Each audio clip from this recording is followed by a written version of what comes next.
Good morning, Yasmin. How are you? Good morning. I'm really well. Thank you.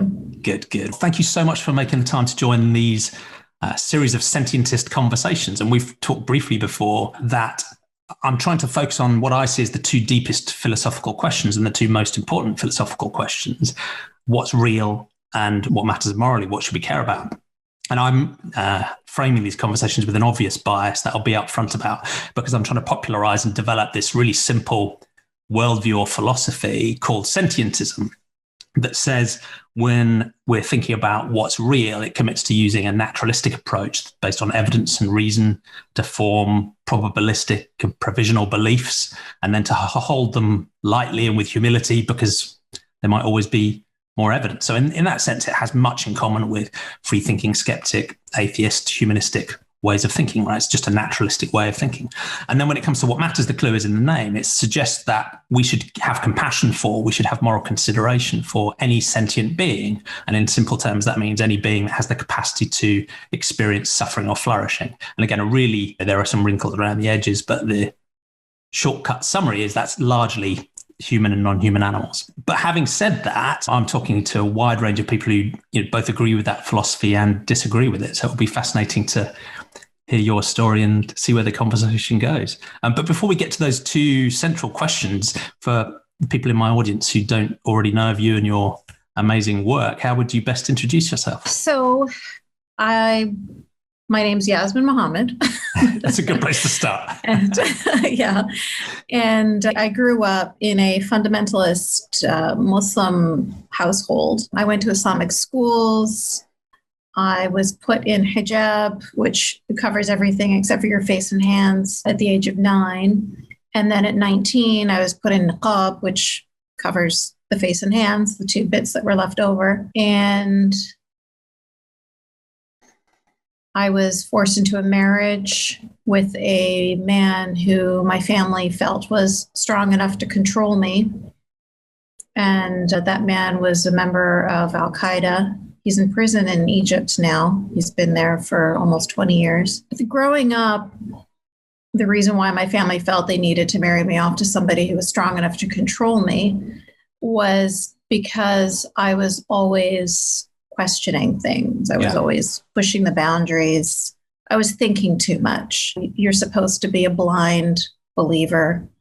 And when you question, it's considered the devil questioning, whispering in your ear. Mm. So it's a very negative thing to be an intellectually curious person. Yeah.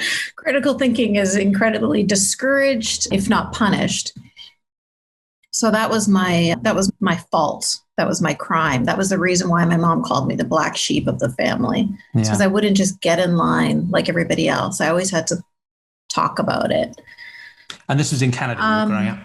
This is in Canada, yeah. So that's a good point, because a lot of people, when they hear my story, they just assume I was like in Afghanistan or Saudi Arabia or something. Like, no, this was in Canada. I think people are starting to become more aware now that there are many communities like the one that I grew up in all over the Western world. Yeah. People are now starting to recognize that. In the beginning, people would be so surprised, thinking, whoa, like you were my neighbor. Like I listened to the same radio stations as you. We went to the same areas. How is this possible that you had this life and I lived such a parallel life in the same area? But I think now people are starting to see that all over the UK, all over France, all over Canada, all over America, all over these Western countries that you thought people were free to live how they wanted to live. People were safe. They're starting to recognize that no, there's a very strict community boundaries. Mm. And I think the best way in America, we have an area of Hasidic Jewish people in New York, and they're so separated from the rest of New Yorkers that English isn't even their first language. Mm. So it's such a separation living in the middle of a completely different country. And I think that's something we'll come back to, because I think there is a simplistic assumption that it's really about the nation state and it's about the laws and the regulations and the culture of that nation that drives what someone's personal experience is like. And that's often not the case, as you say. There can be pockets of very distinct cultures that can have a very different feel and set of norms to them. Yeah. And again, we're going to revisit a lot of this stuff as we go through those two central philosophical questions. But how would you summarize your journey out of that and what your focus is now?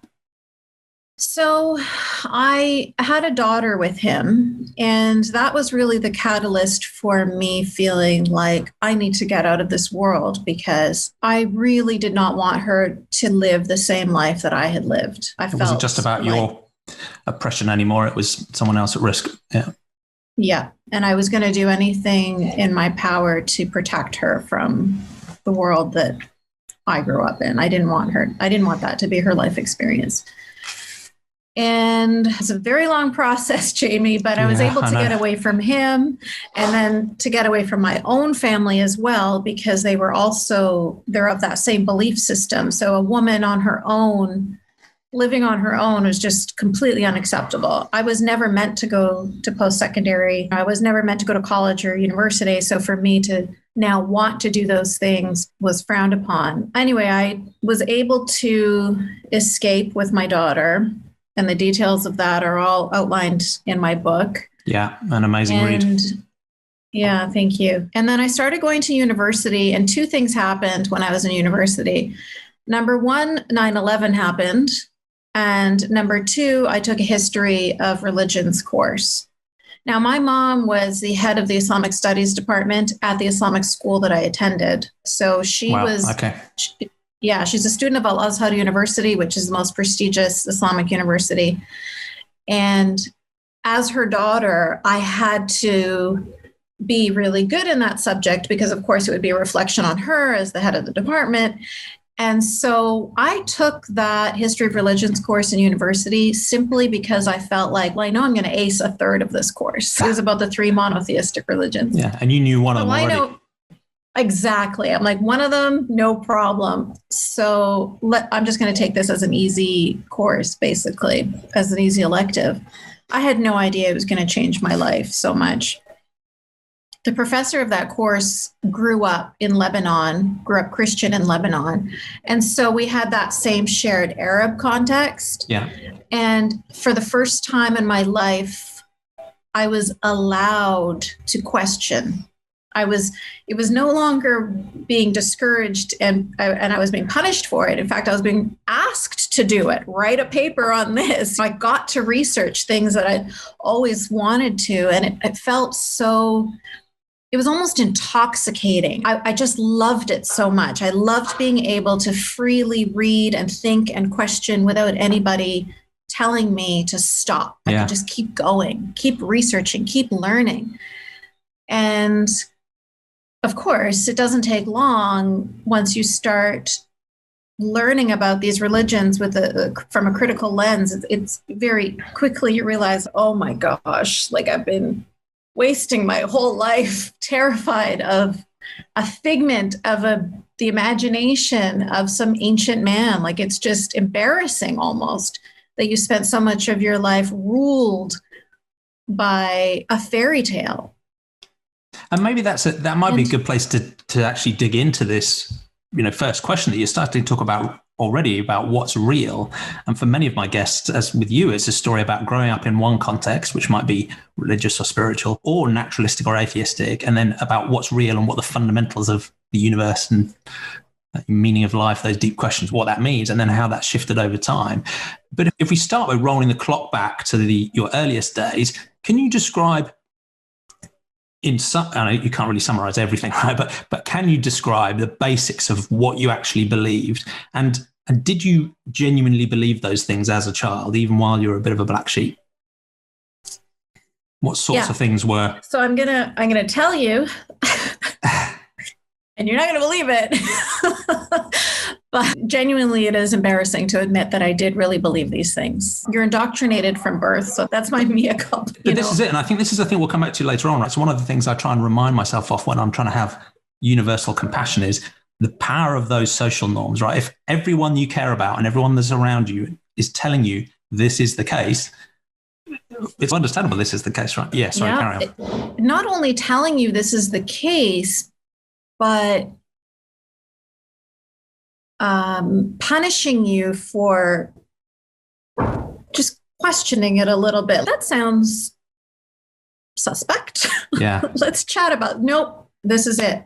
So and if you think about it, then so you don't have the option of not, you have to believe it. That's the only, if you believe it or you burn in hell for eternity. Yeah. There's no gray area. It's very black and white. You swallow this entire doctrine whole.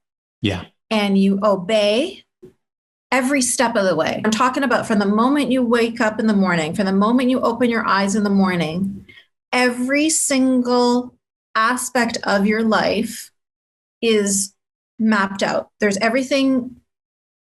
You're told how to do everything. You're told how to go to the bathroom. You're told how to eat. You're told how to cut your toenails. You're told how to everything, how to get dressed, how to put your shoes on, literally every aspect of your life has rules. So there's no opportunity for thinking. There's no opportunity for making choices and deciding things. No, you just have to do what you're told. Yeah. And if you've only ever lived that way, it's like the other parts of your brain almost go numb. Yeah, like they just get stagnant. Yeah. And you don't use them. You just do what you're supposed to do. And then if you don't question and you don't think, you just shut down all of your feelings, shut down any anger, that accepting that your husband can rape you and beat you. You're not allowed to have anger over that, because if you have anger over that, then that means you're angry at the creator of the universe, who made these laws. And who are you but peon, a little useless little human? Who are you to question the Almighty? Yeah. And go ahead and question the Almighty all you want. It's not going to change your life. It's not going to make any kind of difference. In fact, it's easier if you just submit, which is the definition of the word Islam. It's submission. Yeah. Stop fighting. Stop wiggling. Just accept it and let it happen.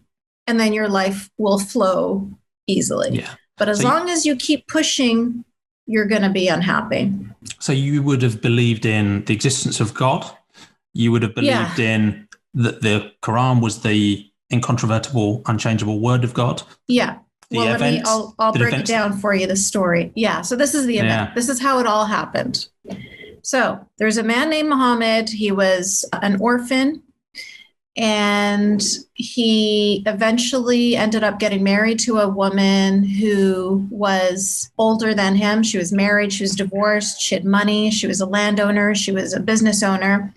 And he was this young guy that she decided to marry.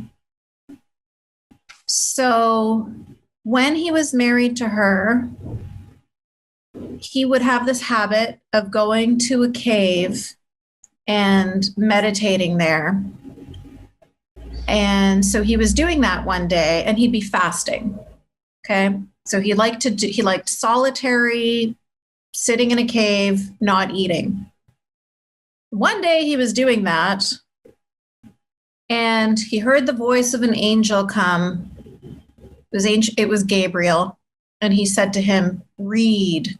And Muhammad said, "I can't read. I'm illiterate."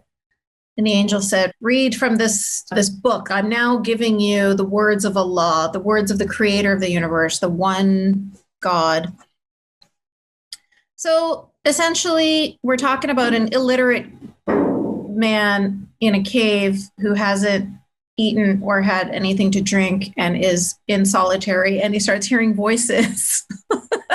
And we're supposed to believe that those voices are the literal word of God, not metaphors like the Bible. So this is an important distinction, the literal words of Allah. So that's how this whole story starts. And then it's just throughout his life, something would happen. Let's say, for example, he wants to marry his adopted daughter.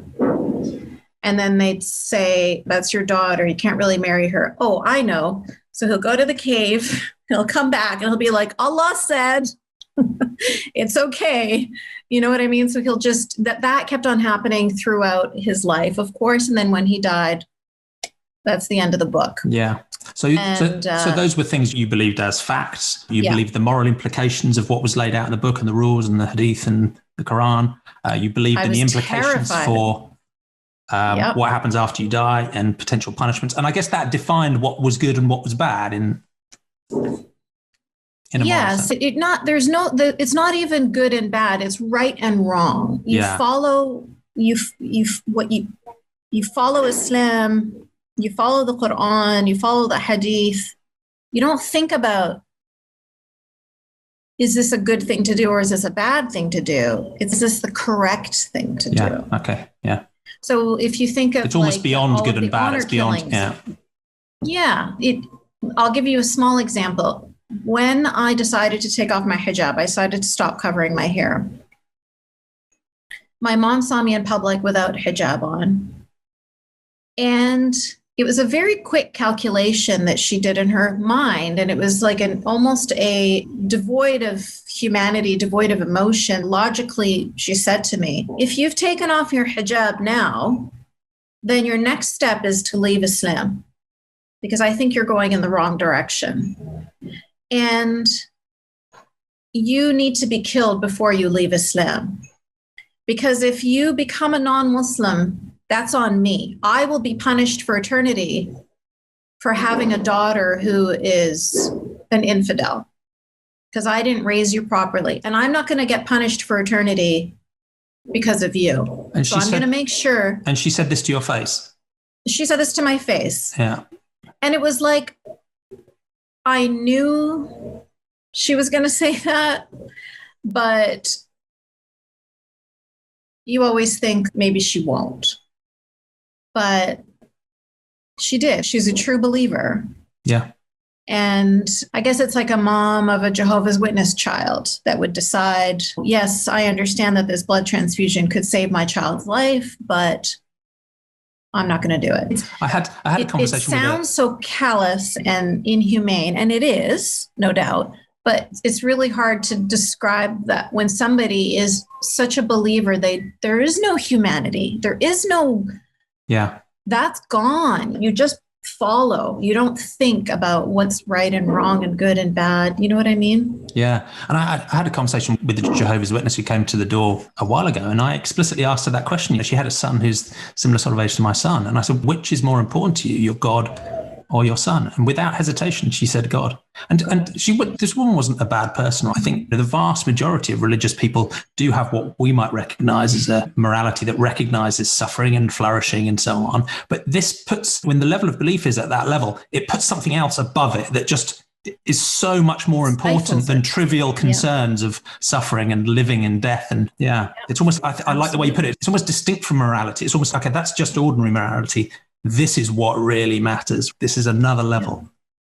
And they hold up Abraham as such an example, that he was willing to kill his son. Yeah, it is. But it's, look at his devotion. Look at his level of devotion. Yeah. And this is why honor killings, honor violence is so prevalent. It's so common in these communities, is because it is seen as something almost like to be admired, that you're so willing to, that you're so devoted to the religion, you're so devoted to God, you're so devoted to the right path, that you're willing to kill your own child. It's seen as that's like the ultimate test. Yeah.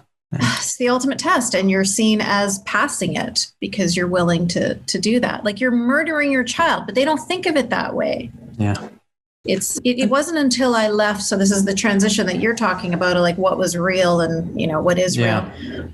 It wasn't until I left Islam that I started to think about my humanity, to think about what I believe and what are these gut feelings and what is morality. These questions never came up before. And it's been interesting in the conversations I've had so far, because most of them have had some sort of journey away from religion. Some grew up in a naturalistic context from day one. Others grew up in a religious context and then moved away. And for some, none of them were as extreme or as difficult as yours. One of my previous guests, John Adenete, grew up in a Nigerian evangelist church and was a teacher at a Sunday school. And that was a a story again where his family and his culture had religion deep in its heart. So that was a difficult journey, but to be honest, all of them pale in significance to the challenges you've faced and worked through. But for most of the conversations, they have made some sort of shift from the religious to a more naturalistic worldview. And there's been a mix, because for some, it's been more a sort of technical thing about evidence and reason, and the facts just don't stack up. And I'm looking at the history of these religions, and they seem to be very human things, human created things. And there are inconsistencies in the books, and hold on, look at all of these different religions. How can they all be true? So it's more of a technical evidence and reason thing. For others, it's more of an ethical thing, in that they say, okay, I'm going along with this, but those ethics just don't feel right when I see sexism or homophobia or racism or caste systems or whatever the discrimination might be, or cruel punishments or restrictions on freedom. And they'll look at those and say, okay, even if this is real, it's not something that feels like it's right for me.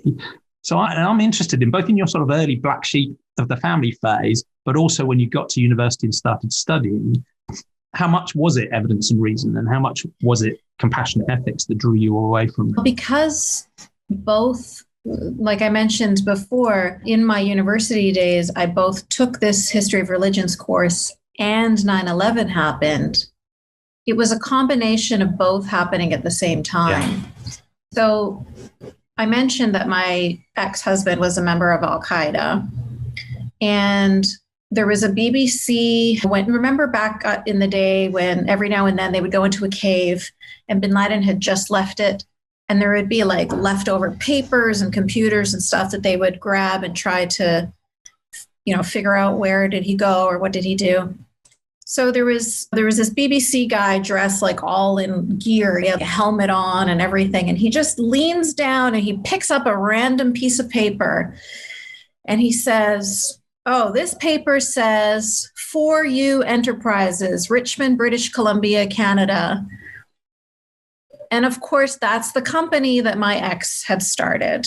Wow. And so I just had media just attacking my apartment building. They found out that, I was his ex, and they were calling me nonstop. They were at my university trying to find me. I had one of my professors at the university saw my name on an article, and he pulled me aside. And it was just like 9/11 was, I had obviously nothing to do with it. I was already divorced from this man, but because of this connection, I was horrified that I would have any connection to the people that would do that. You know what I mean? Yeah. So it was like, almost by association, it was just. And you go home and you go to the mosque and people are celebrating.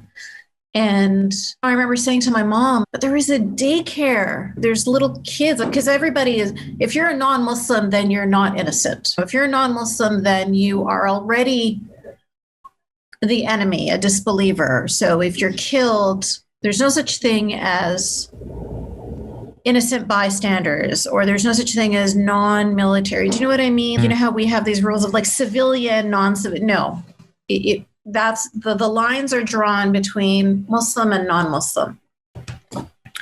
So if you're Muslim and you're killed, then you're going to go straight to heaven because you have died for Allah. And if you are a non-Muslim and you're killed, then you deserve to die anyway. So there is no fault. There's no humanity. Again, like we were just talking, it's just like this. It was really hard for me to accept that I was part of this community, that I identified as the same people that would do this and be proud of this, and to not see the absolute evil in this. And so that was the emotional side of it. Yeah. And that's what I was petrified that my daughter would ever feel that way. Yeah. I needed to get her out of that world before she ever thought it was okay. Yeah. To do that to people. Yeah, so it was a combination of 9/11 and this history of religions course at the same time. And so it was just like, both sides. Yeah, pretty powerful. And where would you say that's led you to now on that side of things? Do you just have a completely naturalistic sort of science-oriented worldview? Are there still aspects of the transcendent or the spiritual or magical or the mystical that have resonance with you? Or how would you describe how you think about what's real now? I went through a lot of different this is a long journey. Yeah. So in the beginning, it was like, I don't believe in organized religion. Yeah. And then it was, maybe I'm agnostic. And then it was years later before I finally actually used the word atheist. Yeah. And then even atheists started to become a little bit, reminded me too much of like being too sure of yourself. Yeah. Reminded me too much of religion. I'm like, I can see a little bit of fundamentalism on this side too. Yeah. And so then I started to roll that back a little bit and say, okay, I'm an agnostic atheist.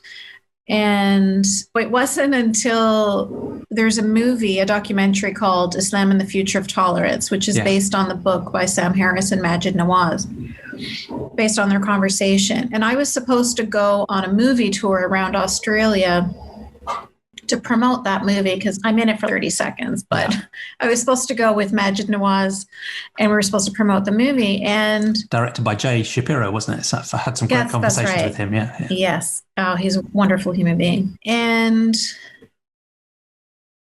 I was going through a really rough time. I was agoraphobic. I was suicidal. I was having panic attacks. I couldn't even work. And I was going to force myself. And then I just I just came to the point, this realization, like I can't even, it was basically my husband saying, look, I can't even get you to walk down to the beach. How do you think you're going to go to Australia and do this movie tour? Like you have to write to Sam and say, you can't do this.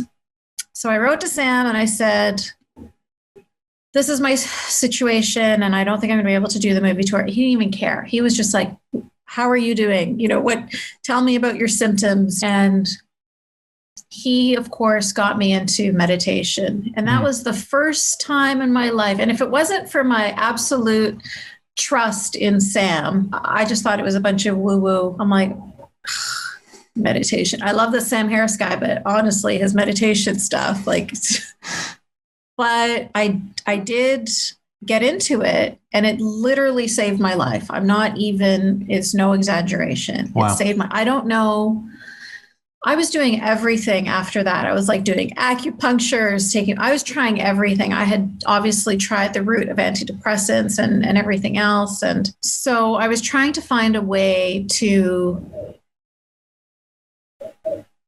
live without being in this constant state of panic. And the meditation really helped me. And so that changed me from being a full-on rational, logical, if it's not real, then it doesn't exist. You know what I mean? Like I was very much in that space. But because of my personal experience with meditation, I realized, okay, there's a lot that I don't know. Oh, yeah. And there's a lot that we don't know. And even just because science can't explain it doesn't mean that it doesn't exist. It just means that science hasn't explained it yet. Yeah. That makes sense. And so it just opened my... I think I've followed a similar path, and quite a few of my guests have as well. Some have come out of a religious context, gone through an angry atheist phase, and then drifted back to something that's still somewhat transcendental, or the universe is God, or some sort of Spinozan view. Others, and I think you and I probably share this, have gone through, a bit of an angry atheist phase, but then a sense that, hold on, although atheism just means the lack of belief in God, which is actually quite, on that basis, all agnostics are atheists as well, right? It's not a contentious thing.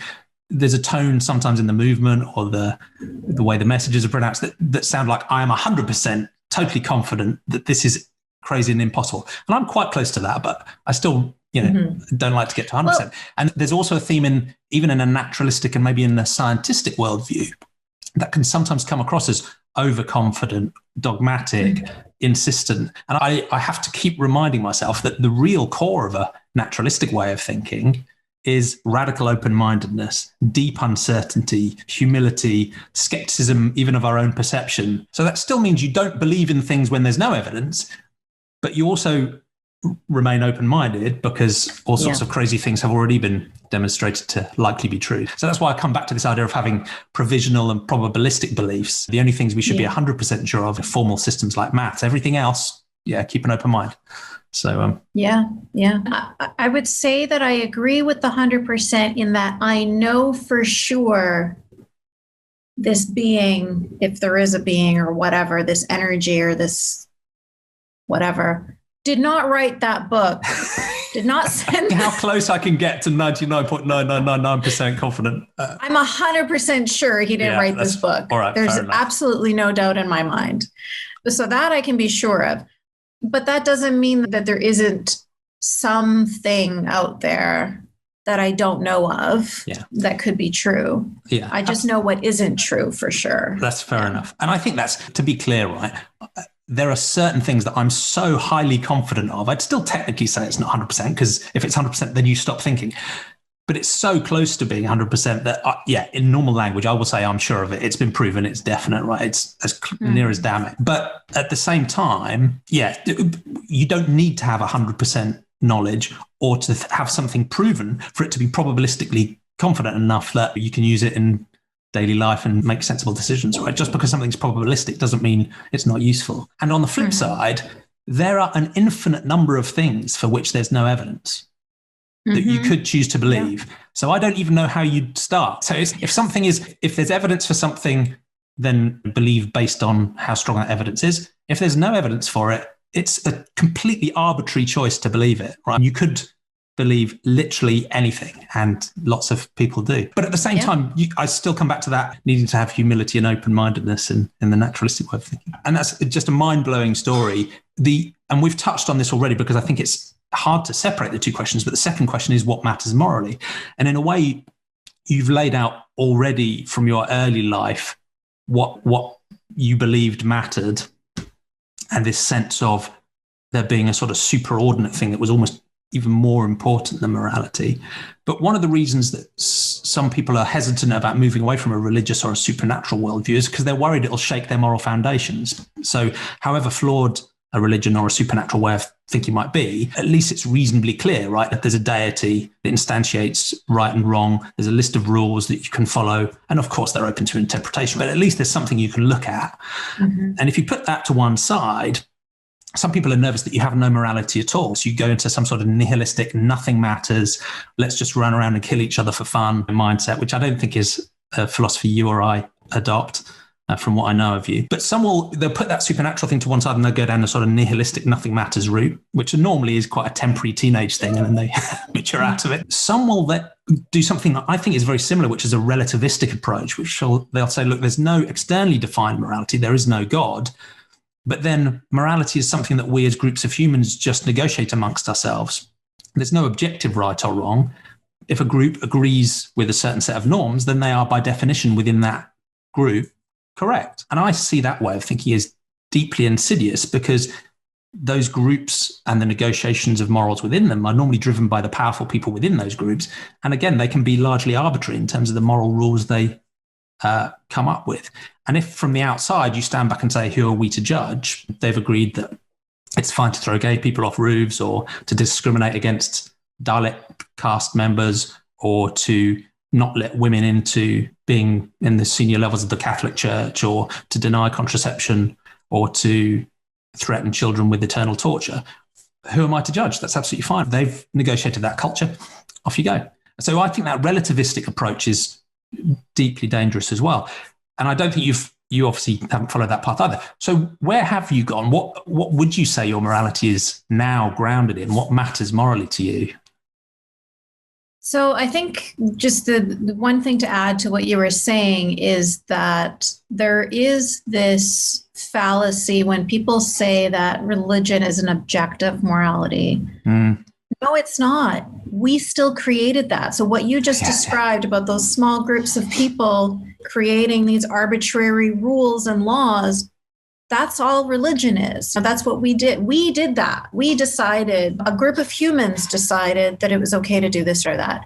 So none of that is objective. All of these, let's say, so these three monotheistic religions, do they believe in the same one God? I don't know, but whatever. He tends to give different rules to different groups of people, which seems confusing. Like, why would he do that? We know that there is no such thing. We know, obviously, some people don't agree with us, but there is no one God that is giving one set of rules. Every single group of religion or cult or whatever are coming up with their own random rules. When you realize that, because it is scary, it is so scary. I talked about everything being laid out from the moment I open my eyes in the morning till the moment I go to bed at night. Every single step of the way is laid out. It's called a sirat al-mustaqim. That means the long, straight path. And when it is put up as a visual, it's like a tightrope. Yeah. And the tightrope, underneath the tightrope are the burning fires of hell. And as a Muslim, you have to walk on this tightrope so carefully. And if you misstep, boom, down you go. So it's such pressure, such anxiety, such fear, that you just always have to be looking one step ahead, following every single rule. And it can turn you, like, it really messes with your head. And everything's in threes too. Like, I'm sure Muhammad had some OCD in there. Everything is these repetitious things. It's just, it messes you up, right? It messes you up if you were normal to begin with, because most of the time we're born into it. But you don't realize how messed up you are until you walk out of it. And that's why in my book, I said I was a fish that didn't realize it was wet. Yeah. Until I got out on dry land. And then I was like, holy shit, I cannot believe I believed those things and I lived in that world. So it must have felt like you were jumping off the tightrope and hoping that the hell wasn't real. And then it was believing that I wasn't on a tightrope anymore. Yeah. Okay. And believing that hell was not below me anymore. Yeah. And that's the freeing thing. More difficult than I can possibly describe to you, because it's in your psyche. Yeah. It's in your mind. So even if you can see, I don't know how to explain this properly here. You understand this is reality, but still your body carries that fear. Yeah. It's in you physically. It's in your mind, whether it takes a long time to clean all that brainwashing out. All that indoctrination takes a long time to get it to leave your body. Sometimes you don't even realize it's there. One of my friends I was speaking to, her and I both left Islam around the same time. This is almost 20 years ago. And she said that sometimes she'll find herself looking at something and making a judgment. And then she'll be like, oh gosh, I didn't realize that was still in there. So you're like judging somebody for being gay or judging a woman for wearing shorts or something. And you're like disgusted at yourself. Like, oh, I didn't know that sort of the remnants of judgment for these things are still in there. But yeah, it takes a long time to cleanse all that out. But to go from such order where everything is clean, clear, black and white. My mom used to say, look at these silly non-Muslims with their libraries full of books. All we need is one book. Yeah. And it was something to be proud of, like something that just gave her life such simplicity. Yes. Yeah. She thought it's so easy. Why would you choose to live such a confusing life where there are so many different answers when you can just follow this one straight path with all of the clear answers? You're tempting me. Oh man, it just was, even as a kid, it sounds quite compelling, doesn't it? It didn't to me, but I understand that it does to some people. Yeah. Like I understand there are some people that really like that. Sort of reassuring, and it is, I guess. Given the uncertainty of the world and the confusing complexity of everything that's going on, this is the answer. Yeah. But for somebody who was born into and raised into nothing but this order, there's such that natural human curiosity. Yeah. It was so hard to stifle that. And so when my mom would say, oh, there's just this one book, I'd be like, I want more books though.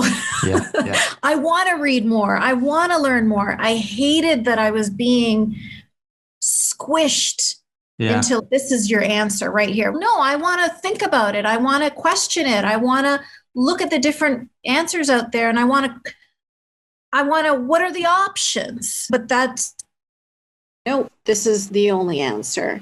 And then so maybe sorry, go other on. way, like maybe from your perspective of being in chaos and there is no straight answer, then I can understand that it can be enticing for you to say, okay, these are the answers. So going from this way to that, I can see it. And sometimes I did feel that way. Sometimes I did feel like it would be a lot easier if there was just somewhere to go, someone to ask, something to refer to get the right answer for this. And now you've freed yourself. You've read all the books. What is the answer? and again, well, the answer is, I'm being a bit silly, but right, how would you define your morality now? What matters to you morally? And I've got a strong sense of that already from the way you describe things. But how would can you summarize? Yeah, it was really a matter of not even rebuilding myself, but building myself. So I like to use the analogy that Maajid Nawaz talks about in his book Radical, because when he described it, I was like, oh my gosh, that was exactly my experience. He said you were building yourself. So what you did was you'd pick up every brick and you'd turn it every which way. And you'd really think about, is this a brick that I want to put in my foundation? So for every single issue, I had to do that. And I had to really look at things, question it to death, research it, understand it, see how I felt about it. And sometimes those bricks would change over time. Yeah. But it was like a very fluid building. Yeah, but it is a construction process, yeah. It's a construction process that's very slow and very, what's the word I'm looking for? Just very focused, very careful. That's exactly the word I was looking for. Yes. Yeah. It's a very deliberate process. And I had to do that with everything. I remember at one point somebody saying something about male circumcision. Female circumcision, fine. We're already obviously established, accepted. I had no problem understanding that was a vicious and horrible thing to do. And then it came to male circumcision, because it's so normalized. I remember sitting there and having to think about it and having to research it. And then understanding finally, okay, so why is it different?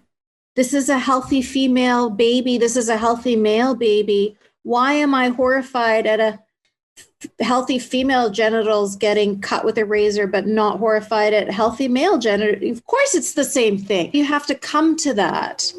And capital punishment, same thing. I had to come to that because I grew up in a very eye for an eye of worldview that it was weird for me. Why would we keep this person alive and feed them and house them and clothe them when there's somebody who's killed children? Do you know what I mean? No, they deserve to die. And so it took me a long time to come to the point where I'm at right now, whereas no, I completely don't believe in capital punishment at all. I don't think that there's any reason for anyone to execute another human being. So yeah, that's basically what it is, one by one. And let me have a go at guessing what you're, or suggesting a way of framing what that morality is. And it's super common sense, right? It's almost seems silly to say it, but needlessly causing suffering and death is a bad thing. And the weird thing, I think, is that many people, maybe even most people around the world would agree with that statement. But when you follow it through, it bumps up against a lot of social norms that we've come to accept are normal or acceptable. And that's where the challenge starts. But I think it's still a useful place to start, because that's in a way, that's where I've come to this idea of sentientism. I've rejected the supernatural ethics.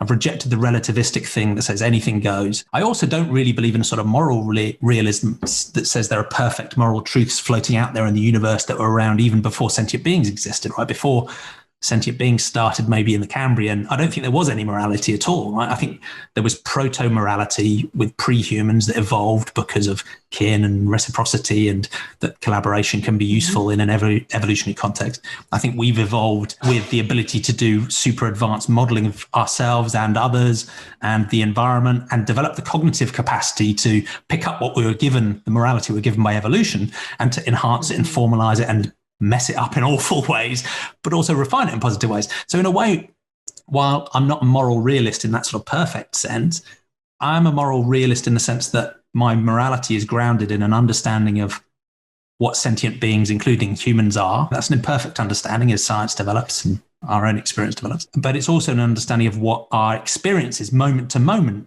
are as well. And in simple terms, I don't like suffering. I'm pretty sure you don't either. And morality, in a way, is just the choice to care about others. Once you put a supernatural ethics to the side, it almost seems tautological. That's what morality is. So it feels to me from what you said that you probably share something along those lines, that you see needlessly causing suffering and death as a bad thing. But as I said, many people would agree with that statement, but then disagree with the way you or I get to on our specific decisions about what's good or bad. And that includes many religious people, because one of the things that's common in lots of religions is there is a really deep, rich vein of compassion that runs through most religions. And I'd argue that most religious people are more compassionate than their religion and more compassionate than their religious leaders. The religious people as a whole are generally much more compassionate, because I think, at least intuitively, they share this sort of ethic that suffering is a bad thing, right? Regardless of what someone tells you. But in a supernatural or religious context, that compassion is restricted often to an end group, or it's conditional on you following the tightrope, or it's conditional on you, following the commandments or the social norms. So there is compassion there. And I think that gives me hope that there's still a common ground. Most people don't like needlessly causing suffering. There's common ground. But the compassion is conditional and constrained. And that's what I'm trying to get to with, I think both universal humanism tries to break that and say, look, no, all humans matter morally. And it breaks out of that. And in a way, sentientism is trying to do the same thing, but go to the next level and say all sentient beings matter. Because I think in a way, compassion isn't enough. The most important thing is, okay, that's great, you're a compassionate person. But if you're only compassionate for this tiny set of people, or a subgroup, or your in-group, that's not good enough. You need some universality. So one of the interesting things would be to go, you've already talked about part of your journey, because in a sense, would you say you probably were compassionate for the Ummah and for all Muslims, and then you broadened that out to have a compassion for all humanity? Yes, that was very weird to do that. Was that part of the journey, recognizing that apostates like me do actually have some moral salience, which to be honest, I think many millions of Muslims would agree with. So again, the story you've described is a particular subset of Islam that is much more prevalent than people would like to admit. But at the same time, Islam is also the us and them that you described is very pervasive. I mean, and when you read the Quran, that's one of the themes that comes through so strongly, is that us and them. It's quite hard to avoid that. And I respect a lot of most of the Muslims I know have gone through a journey that's similar to those in many other religions, of saying we're going to cherry pick and put that to one side and live in a much more universal humanistic way, which is appreciated, and more power to them as they do that. But one of the other interesting things about your journey, and this is the distinction, if you like, between a sort of humanism and sentientism, is at what point you started to think about non-human animal ethics as well. And one, I guess, I'd be interested to know whether your Islamic structure had much to say about non-human animals, and whether that played into your thoughts then, and then how that shifted since as well, because it sounds like you and your family have been on a bit of a journey about veganism and non-human animals, and how that's played into the story. Because for me, that's another really important step beyond humanism, is to recognize that other beings can suffer too, and that matters. For sure. Yeah. So Islam teaches that their animals are made for humans. I think it's maybe similar to the Christian view. I'm not sure, but that kind of thing of like there's a sort of dominion theme that comes through some schools of Christianity, which is very similar, or that we're in stewardship of the animals, but they're there for our purposes. Yeah. Exactly. Yeah. So there isn't this idea of humans simply being animals. That's something that is not accepted. Like there's a clear distinction between humans and animals. Yeah. And accepting, understanding, learning that humans were just animals was a journey for me. Yeah. Another mind-blowing shift. Mind-blowing shift. And when you go through that, so there's what you talked about, having compassion for the ummah and then expanding that. And I remember how I said that was really weird. It was, because it was, you thought of them as the other, the enemy, the ones that want you dead, or the ones that want to hurt you. So to start to think of yourself as not just part of this ummah, but connected with other humans, it expanded your heart and your mind in a way that was really beautiful. Like, it just felt so, it's almost like when you realize that we're all stardust. It was just that feeling of it's just so transcendent. A sense of connectedness. Like, oh my gosh, yes. Yeah. I'm connected with all these people. And we all share humanity. Like, it was just this really beautiful sense to get that understanding. Same thing when I started to realize that humans are just animals. I went through the same thing, but it felt like on a much grander scale, because it's not just humans, but animals too. You'd see the little baby whale and the mama whale, and you'd be like, oh my gosh, that's like me with my daughter. And you just start to not look at them as just an other, but they are us, and we are them. And so it was that same feeling of just interconnected beauty, wonderful, transcendent, miraculous, mysterious wonder. Like, it was just really, it just felt really good to recognize that. And then, of course, yes. So I'll tell you, to be perfectly honest, what got us into becoming vegetarians was my daughter. She was about 4 or 5 years old. We were having a barbecue. Yeah. And so we had the kids' table, and my husband had barbecued a big plate of drumsticks for them. So telling this story always horrifies me. So he brought the big plate of drumsticks and he put it on the kids' table. And my little daughter said, "Whoa, how many chickens did you kill to get all of those legs?" Yeah. And I was just like, we are horrible parents. Yeah, because I'd never thought of it that way. Like, even growing up, I know I realized this sounds weird, but I didn't connect in my head, this is beef. And this is a cow. Do you know what I mean? Yeah. This is a drumstick. Yeah. And this is a chicken. Chickens are on the farm and cows are on the farm. Drumsticks and beef are on our plate. I didn't make the connection that she made. And even the words used are deliberately distinct, right? Yeah. Yeah. Yeah. And when she made that connection, it was like she was making it for me. Like, I, as an adult, had never even made that connection, really. I grew up with this understanding of it as a separate thing, and I knew cognitively I understood, but I hadn't really, it didn't ever hit me like that. And so when she said that, go ahead.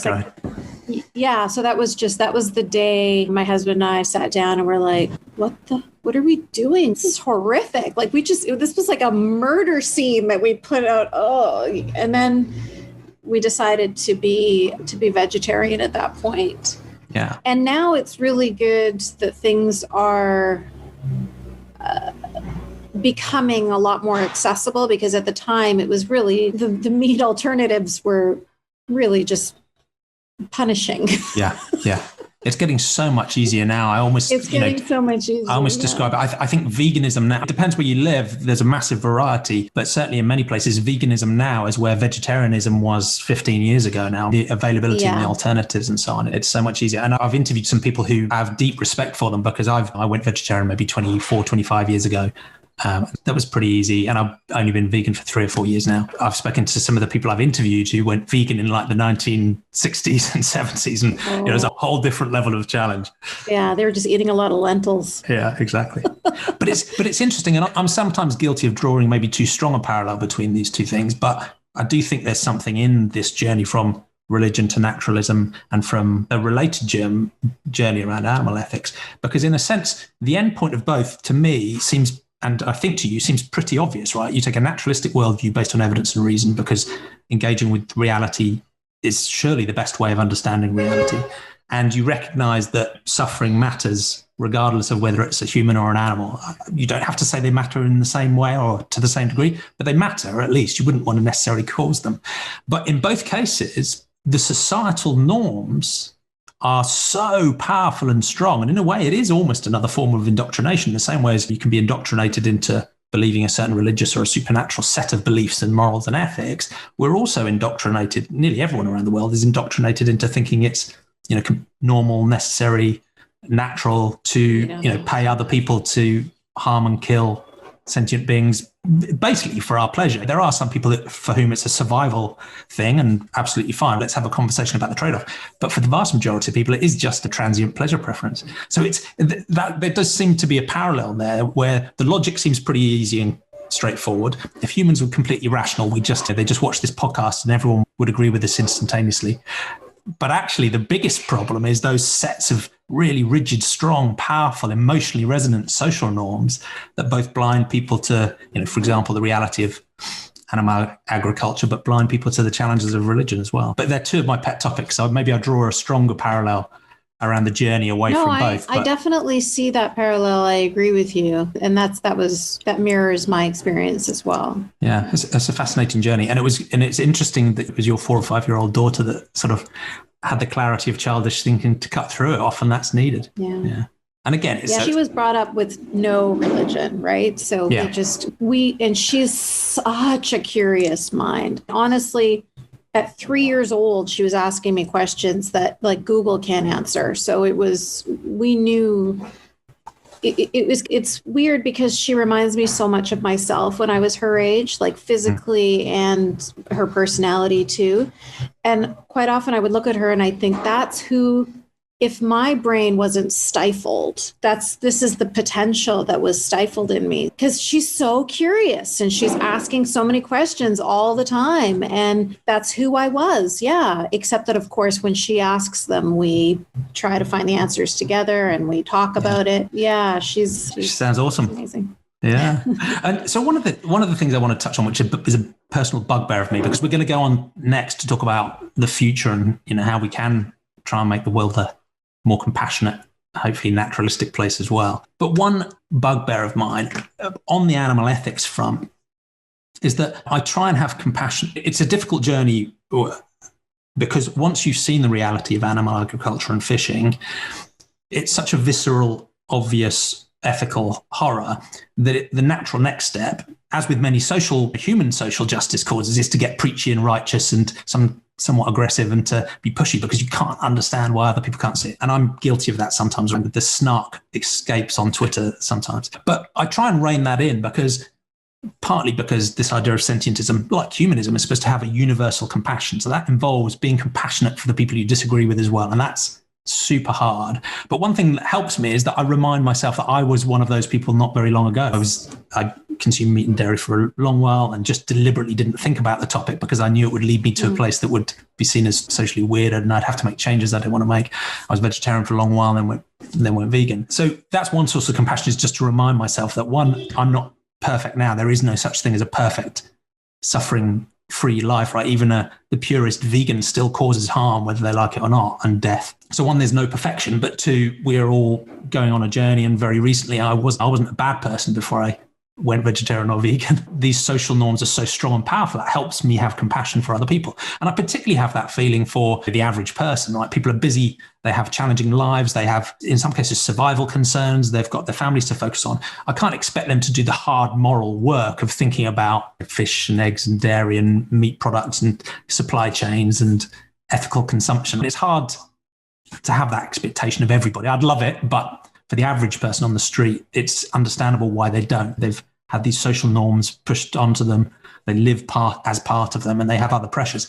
But I do have a pet peeve about atheists, humanists, careful skeptic thinkers, people who put themselves forward as moral or intellectual leaders, who are very proud of the fact that they've dropped one set of strong social norms around a religious way of thinking, and they've followed the path of evidence and reason and compassion to a more ethical worldview, yet remain completely blind to the challenges of non-human animals. So I have a sort of special pet peeve for people who intellectually and morally I deeply admire, and we've talked about some of them today on your journey, but who still have this mental block around non-human animal ethics that to me just feels like the religious people they criticize. There's another block. It's like the topic is like kryptonite. I don't know if you have so that's just my rant over, but I don't know if you have a thought about why, veganism, animal advocacy, and non-human animal ethics are seen in such a sort of challenging light by so many in the atheist and humanistic and free-thinking rationalistic worlds. I don't know if it's necessarily challenging. I think they just haven't challenged it yet. I think it's when I was describing myself as a fish who didn't realize I was wet. I think that it's just, they didn't have that moment, like when my daughter said, "How many chickens did you kill?" Yeah. Like you need to have that moment. And that can come in many different ways. It can come from watching a documentary. It can come from whatever, different life experience. It's going to make you start to question it.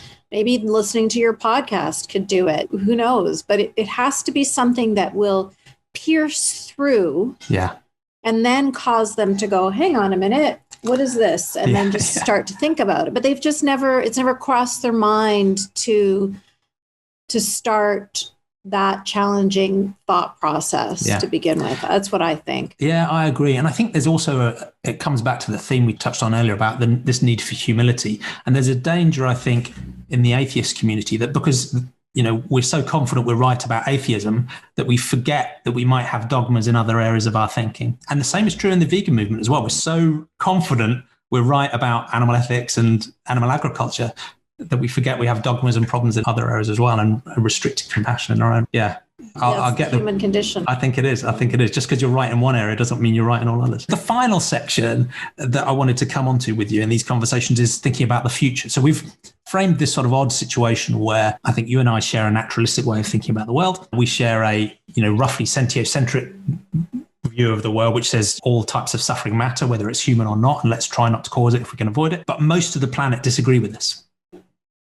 Because of these sets of social norms. Either people have supernatural ways of thinking, religious ways of thinking, or they have restricted scopes of compassion that exclude most non-human animals and often exclude many humans as well, as we know from the ongoing problems we have about in-groups and out-groups and various forms of discrimination as well. So in that context, where we think the answer is obvious, but nearly everyone disagrees, there's two questions. One is, if we took a more utopian cast and imagined a future world that was more where 7.8 billion people were more broadly compassionate and had a more naturalistic worldview, what might that future look like?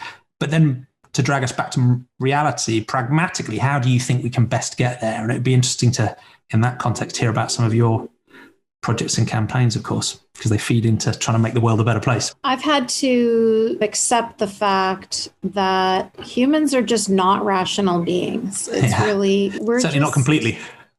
No, we are very emotion driven.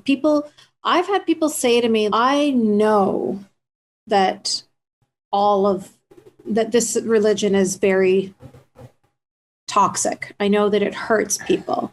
I know that it's misogynist. I know that it's homophobic. I know all of these things, but I want to maintain my friendships and my job or my family connections or whatever it is.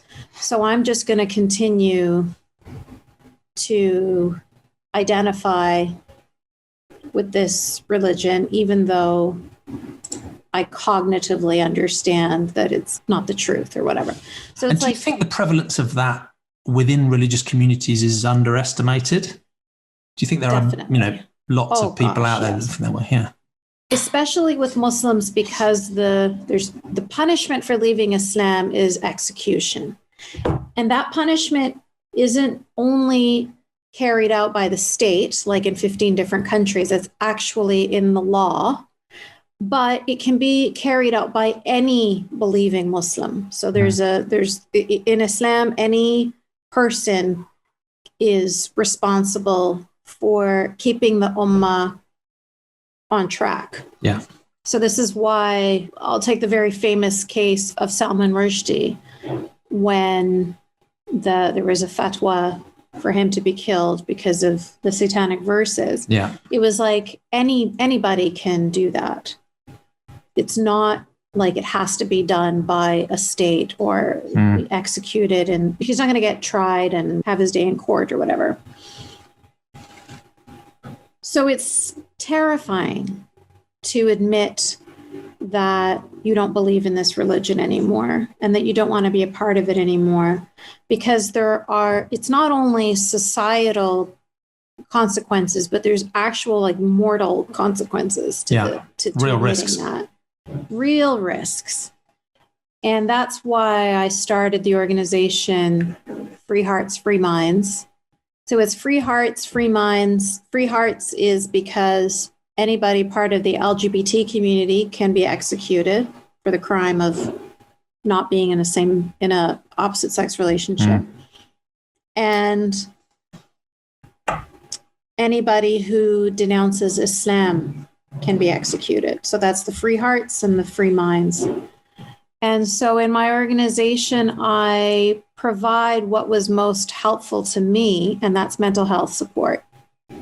So through generous donations of wonderful human beings around the world that support the organization, and then I use those funds to pay for therapists. Some of my therapists grew up Muslim, and some of them did not, but have worked in the Middle East or have worked with refugees, have worked in this context for a long time, and so have a real understanding. And basically via Zoom or Skype, they offer mental health support, offer therapy, offer tools for the person to get to a point where they can feel strong enough at that point to make a decision of what's the best way for me to find my happiness. Is it escaping from this country?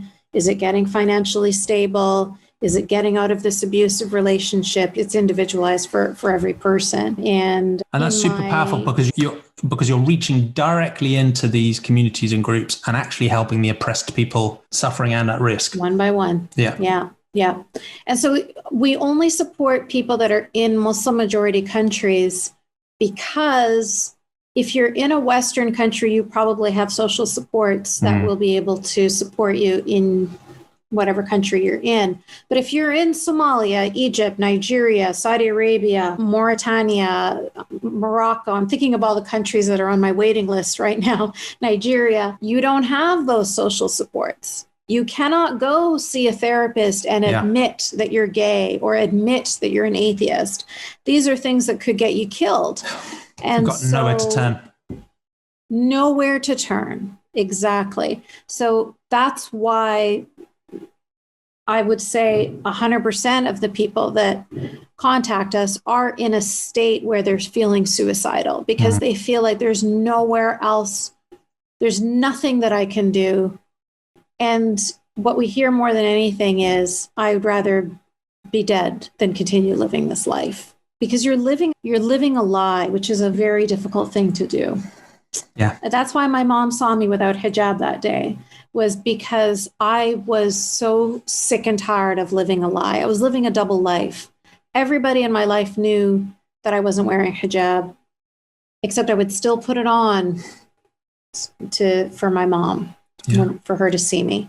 It's hard to imagine the psychological pressure that must put on you. It's like, I guess, what it would be like, and this is why I have Free Hearts as part of my organization, because even though I'm straight, I can understand that feeling of maybe 30 years ago having to deny who you are because society won't accept it. Living a lie. So you are living a lie. We call it in the closet and getting out of the closet as ex-Muslims. We say, are you still in the closet? Essentially, do your friends and family know? There's a parallel. They'll be like, I'm partially in the closet. Yeah. So we have those. Dave Rubin and I have had these conversations where he talks about when he was in the closet, he was doing stand-up comedy where he was being straight up homophobic, And then after the set was over, he'd go hook up with a guy. Like, it was just, you're in such a, it's dissonance. very damaging to your psyche to live like that. And so that's what a lot of these people were in the Muslim majority world. This is how they have to live. They have to live in that horrible, toxic space of just lying all the time. And it's gross. You feel like it rots your soul. I don't know how to describe it, but it's a very horrible place to be. Yeah, I can only imagine. And it's powerful because you're reaching in, as I said, to help support the individuals who are oppressed in a way that's powerful to them and is deeply needed. But there's some, and I know you've written and talked a lot about your frustration with the degree to which other people around the world recognize that as an issue and are willing to engage with it. And I think from my amateurish perspective, there's a couple of things that hold people back or put them on the wrong path. One is this relativistic approach we talked about before, where you say, who am I to judge? It's their culture. Any culture is as equivalent as any other, regardless of the suffering and pain being caused. Fine, they've agreed that's it. Ignoring the fact that the people who agreed the rules for that were a very small group of very powerful, normally men, and there are many oppressed people within those communities. So that relativistic approach almost provides a force field and a shield for either traditions or religions. Like, it's you happen to be born into that group, so unlucky. That's just your luck. You're just going to have to put up with it. And I don't care about you. It feels that way, and I think there's another angle which relates to it, links to it, which I think comes from a more compassionate place and a better motivation, but it still ends up taking a wrong path, which is the road to hell, as they say. Yeah, and here's how I think that the narrative often works. It's, for example, we're part of a privileged Western rich culture. That group is often marginalized and challenged and oppressed. I want to have an open-minded respect for alternative points of view and different cultures and different ways of life. And so all of that sounds quite positive, right? And at the same time, I'm also very aware that while this Western, which is a term I don't really like very much, but while this Western culture that I am privileged to be part of, might have some good things to contribute to the world, also has some very challenging history around colonialism and oppression of other marginalized groups and so on. So that sets up this actually quite a positive motivation where people are saying, look, I want to be humble. I want to respect others and different viewpoints. But where that then leads is that respecting other viewpoints turns into a deference for other viewpoints and a sort of erasure or ignoring of the real experiences of individual oppressed people within those groups. So it feels deeply frustrating to me because you can see why they're coming from a good place. It's people trying to be humble and trying to be open-minded and trying to be respectful of others. But in so doing, they're just not facing up to some really visceral, obvious, direct, needless harms. Yes, I hear what you're saying, and I reject it. Okay. Well, yeah, and I do too. Yeah, because for me, what matters is the experiences of the individual people and whether they're suffering. That's the problem that we need to be able to engage with, regardless of the context. And for a person to have the mindset where they think, I'm a privileged Westerner, and these are my ideals, or these are my values, but not everybody has them, is making this assumption that you are somehow superior to all other people. Yeah, it's actually arrogant. Please give me a fucking break. Do you think that you invented feminism? Do you think that you invented liberalism? Do you think that you invented humanism?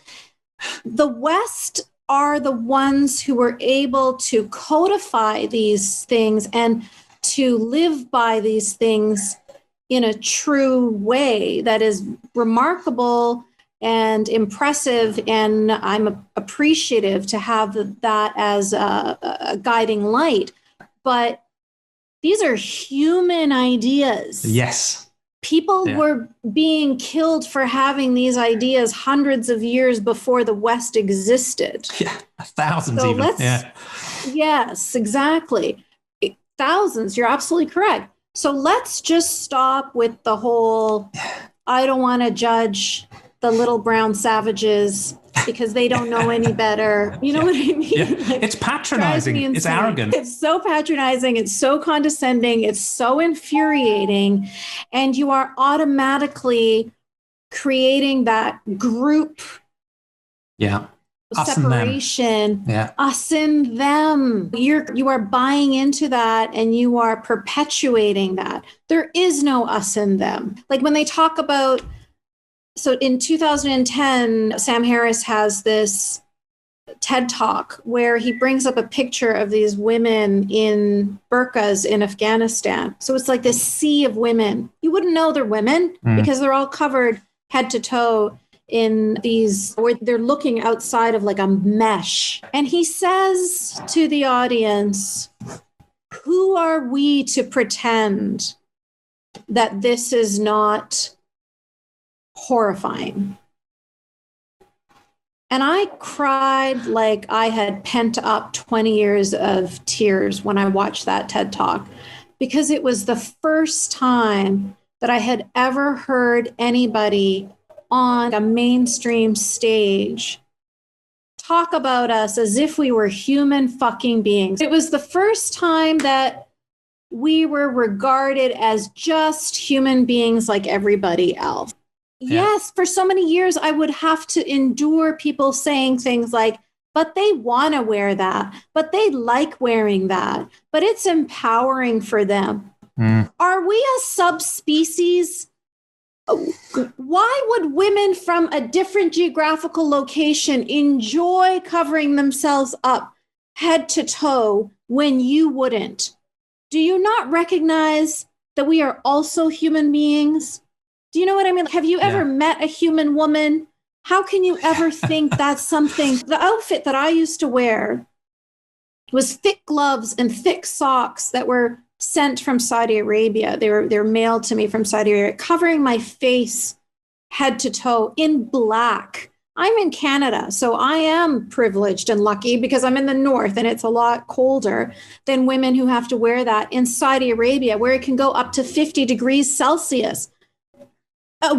A human being wanting to wear black, covering themselves up head to toe, stifling they can't see, they can't hear, they can't speak, they can't smell, they can't touch, in a black nylon in 50 degrees heat. Are you kidding me? Yeah. To ever think that any woman would want to do that, that she isn't doing this because she's being coerced in some way. It's more than condescending and patronizing. It's insulting. It's like dehumanizing. It is dehumanizing. To think that we would be okay with that, or that we would find that empowering. And stop. And there are problems. I think this is another theme that runs through it as well, is that, of course, there are problems in a sort of extreme individualistic approach that is totally libertarian and doesn't acknowledge the importance of social connections and the relevance of groups and identities, of course. But if you go the other way and just say this is just an anonymous, amorphous group, and we will completely ignore the suffering of the individual sentient human beings within that, something has gone very wrong, and it can lead to dark places. And I love the point you made earlier on. Sorry, go on. No, go ahead. I love the point you made earlier on about this is not a Western Enlightenment thing that was invented in the last few years. You don't have to do much digging to recognize that the roots of, for one, a naturalistic worldview go back super deep and ancient. And the other side of the sentientism idea, this compassion for all humans and indeed all non-humans, again, has deep ancient roots in Rastafarianism and Jainism and Buddhism. One of my favorites that I found, I've got this wall on the sentientism.info page of suspected celebrity sentientists, people who've never heard of the word but probably think this way. And there's a blind Arab philosopher called Al-Mari who was writing, I think, about over 1,000 years ago, who was explicitly talking about there is no God, I have a naturalistic worldview, use evidence, and was explicitly saying it's wrong to eat non-human animals because they suffer too. And like, this was way pre-Enlightenment, right? So those roots are deep and rich, and it's super arrogant for people like me to say, oh, we invented this a few hundred years ago. We invented this. And the only thing that's hesitating about us sharing that with the world is that we're nervous we've got some dodgy colonial history. It's patronizing. And I think the thing that can cut through all of this is a genuinely universal compassion, right? because compassion recognizes differences in groups and identities and the social networks we have and the relations we have. And all of that is super important. But it has to come ultimately back to the experiences of individual sentient beings, because they're the ones that suffer or flourish. And that has to be, for me, the root of all moral value. And that universal compassion can cut through so much of the bullshit we see, even though it leads you to some uncomfortable places, right? It leads you to recognize there's oppression within oppressed groups. It leads you to recognize that there are behaviors we've come to see as normal, whether it be animal farming or things we do to other humans. You mentioned infant genital mutilation as a great example that we've come to see as normal. But when you just think about the suffering and the harm and the need, you see it in a very different light. And I think the other thing that a universal compassion helps us to do is defend against this risk that we end up joining a sort of another in-group, out-group battle, right? So one group that is absolutely comfortable challenging Islam and the more fundamentalist aspects of Islamic ethic are for example, the authoritarian Christian right. And there's a real danger that in resisting one extreme, you end up joining forces with the other. And the one thing that I think both of those two groups have, one is they're both right-wing, one is they're both authoritarian, and the other one is they both love fighting each other, right? So so that's another area where I'm hoping in this breathtakingly naive way that if we can come back to this sort of much more unashamedly universal, humanistic and even sentiocentric way of thinking, we can avoid joining that battle and to cut back to what should be a common ground for all human beings is recognizing that causing needless suffering is a bad thing. Yeah. Yeah. And what you say is true on the right wing. And then on the left wing, you have the anti-Western, the far left. Yeah. You have the anti-Westerners all supporting each other. So that's where you would also have Islamists and communists and whatever that hate Western civilization. So they will also ally with each other. Yeah, again, it's become tribal. And because it becomes so viscerally tribal, you blind yourself deliberately to the problems of your teammates and your co-groups. And I think that's another difficulty as well, because even this idea of suggesting something universal is really problematic to some people, right? Because again, the history of universal ideas can sound quite oppressive. It's like, we have the one right answer, we're going to impose it on the rest of the world. We know where that leads to another flavor of its own awful horrors. But to my mind, as long as you're very careful about what you're being universal on, i.e. evidence and reason and naturalism, and seeing that all sentient beings matter morally, those to me feel like really safe foundational universal principles. And then we can be radically pluralistic on everything else. You can have a dizzying array of different views and approaches and ethical systems and cultures. But at some base level, we have to find some way of agreeing to engage with reality honestly and trying to understand it and recognizing the moral value of every sentient being. So in a way, that's why I'm almost suggesting we can have as long as we're careful about it, we can have an unashamedly universal approach. And in a way, I'm quite frustrated that movements like the humanist movement seem so silent in today's debate, because I think that unashamed universalism, whether it be for all humans or my preference, all sentient beings, can cut through a lot of the division and tribal challenges we're facing today, and we've faced for hundreds of years. Yeah. No, I completely agree. I think that that's one thing that religious people know how to do well. They're very good at supporting each other and at being like a cohesive group, and then they can get things done. Yeah. Because of that, obviously, and as we've hinted at already, atheists can do that too. Vegans can do that too. This sort of tribal thing can catch all of us. We're not nearly as good at it. We haven't had as much practice. Yeah. And also because of the fact that you are an atheist or a humanist or agnostic means that you really are a nonconformist, especially if you came from religion and now you're no longer believing in it. You are trying to herd cats. So I work with the Ayaan Hirsi Ali Foundation, where we work with a lot of different organizations and a lot of individuals where we're trying to have a cohesive group or a cohesive voice. We're all such individuals in this area that it makes it much more interesting, but much more challenging. Yeah, because it's pluralistic and it's diverse. Yeah, the religious side, you have leaders and then you have 80% sheep. We don't have as many sheep on our side. So it makes things, I enjoy it more. It makes it more, like I said, challenging and fun, but also means that we are really hindered when it comes to having a united, into getting things done. Yeah. Because so when you say that you lament that the humanist organizations aren't moving in that direction, I can totally see that, but it's probably because there's so much disagreement and indecision within each group, let alone getting all the groups to have. I agree. And I think they're also very scared of stepping on cultural landmines. So. Yes. Yeah, exactly. I should really let you go because it's been fascinating to talk to you for nearly 2 hours. But just to close out, given all of that and your mind-bending journey so far and the contributions you're making now, how do you feel overall? Do you feel optimistic, pessimistic, somewhere in between about our ability to make the world a better place? Very optimistic, incredibly optimistic. I think that I'm a lot more optimistic than other people because I lived there. I was in that darkness and I was so deep in it. I was inside it. I was a part of that whole monstrous mechanism. And so the fact that I was able to leave that, walk away, watch my 2 daughters grow and flourish and live free lives, it's so hopeful. And working with my organization, Free Hearts, Free Minds, you can feel hopeful too if you click on the tab called Testimonials, where people tell you their stories of what it was like when they first contacted us, and now how they felt after they've gone through the sessions.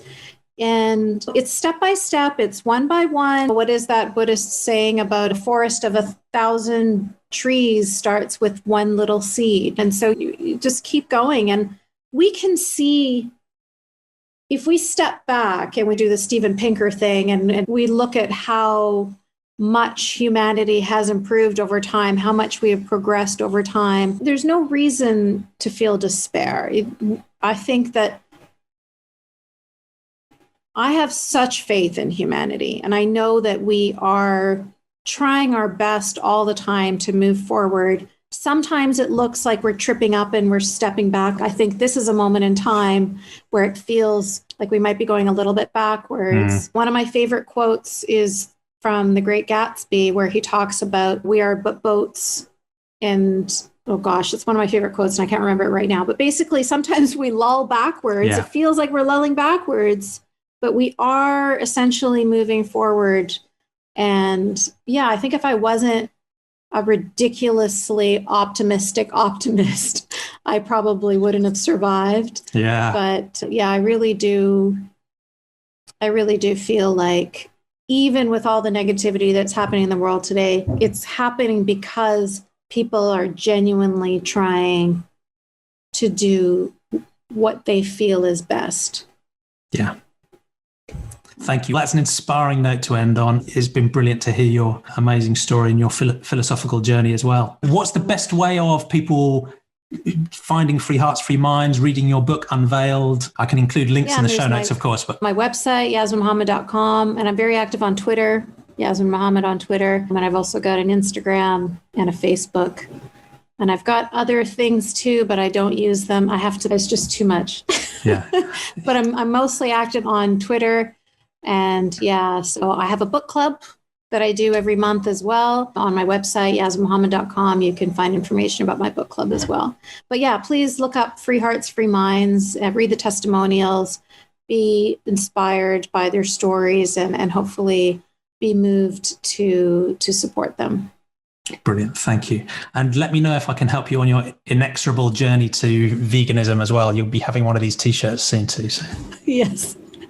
All right. Thank you again so much. You're a true inspiration. And thank you for talking to me and my audience today.